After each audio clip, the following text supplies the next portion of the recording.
Frankiehardwork with another video, and I was just listening to a report from CBS News, Los Angeles, and I'm gonna play the video and I'm gonna come back with my commentary, but I want to know what you hear in this video. How do it sounds to you? Prosecutors are sharing new details about the final moments of rapper Nipsey Hussle's life. Yeah, they say Hussle told Eric Holder the word on the street was that he was a snitch. Then Holder opened fire. KCOM's Randy Page has newly released grand jury testimony. Eric Holder, seen here in court, was indicted by a criminal grand jury for the murder of popular rap artist Nipsey Hussle. We now know what led the grand jury to indict him through this 512-page transcript of grand jury testimony. It begins with Prosecutor John McKinney's opening statement to the jury as he details the testimony they will hear from the prosecution's star witness, identified only as witness number 1, Eric Holder's girlfriend, who was behind the wheel of his car as the two of them pulled into a South LA strip mall where Nipsey Hussle was standing talking to friends on the afternoon of March 31st. Mr. Holder got out of the car, immediately walked up to the group where Mr. Hussle was, and then had a conversation, the prosecutor told the grand jury. That conversation is important because that conversation has something to do with Nipsey Hussle accusing Mr. Holder of snitching, which in the gang world is a very serious offense. The prosecutor went on to say Holder's girlfriend will testify she took a photograph with Nipsey Hussle and she drove Holder away from the strip mall. After they drove off, Mr. Holder pulled out a gun, told witness number 1 to drive around the block. Witness number 1 drove Mr. Holder around the block, also told him to put the gun away, the prosecutor said. She was concerned that he might shoot her accidentally or shoot somebody from her car. He then told her to pull over at a certain location near the strip mall, and he told her to wait there. He'd be right back. He walked off, back toward the parking lot, where he then walked up to within a couple of feet of Nipsey Hussle and fired multiple rounds into him from 2 different guns. Eric Holder's defense attorney tried to keep this transcript secret, saying it could violate his client's right to a free trial by tainting the jury pool.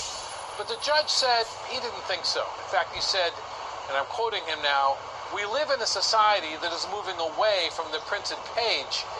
And in fact, he said, if the prosecutors just keep a lid on the video evidence in this case, the judge thought there wouldn't be any problem. In downtown Los Angeles, Randy Page, KCOM News. Snacks with? Yeah. So as you hear, it sounds like it's another different version because I'm pretty sure all these different transcripts and different people have been reading their different versions and things like that. But when you hearing this on the CBS News, because they were showing quotes and stuff like that, and they showed a little piece of the transcript or whatever, and it's just weird to me. It's just weird. I mean, and the part that's weird to me is that she said she rode around the block with him. You understand? She rode around the block with told the parkhead like you knew it was about to happen pretty damn much. Like you actually sat there and waited, and you did all this. Like you knew that could have been prevented. This whole thing could have been prevented.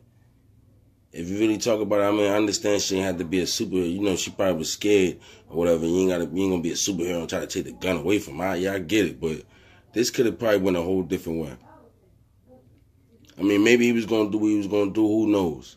Whether she was gonna be there or not, but I don't know. It's just that whole testimony just sounds pretty weird to me. Now that I'm sitting here, and now that I'm sitting here actually thinking about it, like, how did she even see all that? Like, wasn't she in the car waiting? So how did she see him walk up and do all that? Because if I'm not mistaken, that's what it sounded like she said, that she seen him walk up to the crowd and do all the shooting. But if you can remember the testimony, she said she heard 2 shots, right? On one of them, it said she heard 2 shots, then he went back running to the car. She asked him what happened. And he told her to shut up before he slapped her.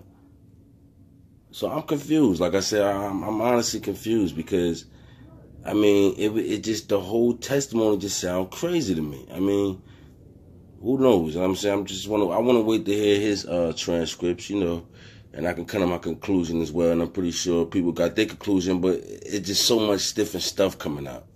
You see what I'm saying? And you know what else I was just thinking too? Because I'm going back and I'm listening.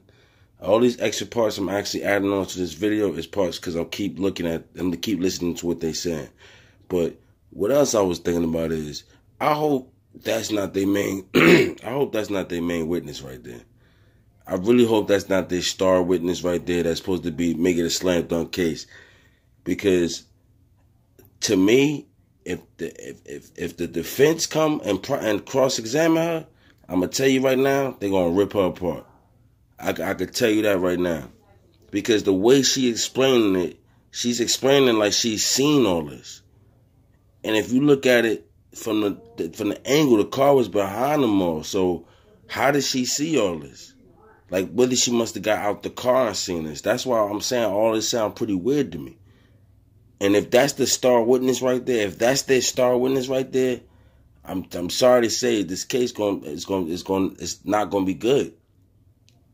It's not gonna be good because the defense gonna cross-examine that. They're gonna want to know, well, how did she see all that? How did she hear all this? Because I'm pretty sure there's tapes. And now I'm thinking about it, it must be other tapes out there because she's saying she heard the conversation and all that. So that means she had to been right there. So I'm pretty sure they're going to show all this.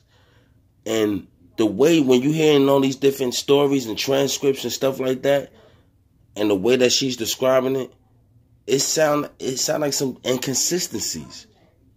And that's not a good thing when you have a witness like that. It's too many inconsistencies when you listening to it.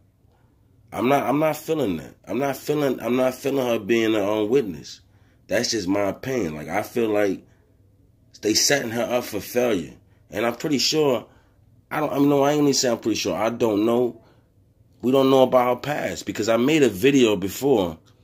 If you look through my Nipsey Hussle playlist, I forgot the name of the video, but it was talking about her, and it had different messages up there. And it was just a bunch of different things. Like, you would think, why would they choose her as a star witness? I'm pretty sure it had to been pretty more people in there.